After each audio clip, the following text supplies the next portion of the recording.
ఏవేవి నాకు లాభకరములే ఉండెనో వాటిని క్రీస్తు నిమిత్తము నష్టముగా ఎంచుకున్నాడంట.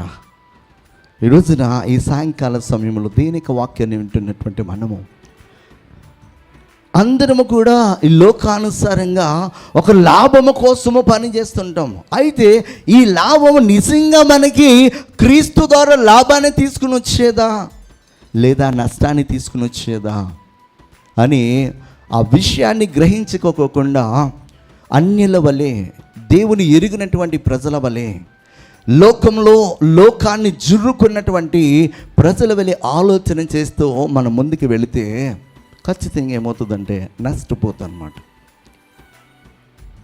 మనము ఆలోచన చేయాల్సింది ఏంటంటే క్రీస్తు ప్రభు ద్వారా మనము వేటిని లాభముగా ఎంచాలో, వేటిని నష్టముగా ఎంచాలో, ఏది ప్రయోజనమో ఏది అప్రయోజనమో, ఏది మంచో ఏది చెడో, ఏది మనల్ని పరిపూర్ణతలోనికి నడిపిస్తుందో ఏది మనల్ని అసంపూర్ణులుగా చేస్తుందో గ్రహించుకోకుండా మనం ముందుకు సాగితే కనుక ఖచ్చితంగా ఒక రోజున దేవుని యొక్క కోపానికి గురవుతాను.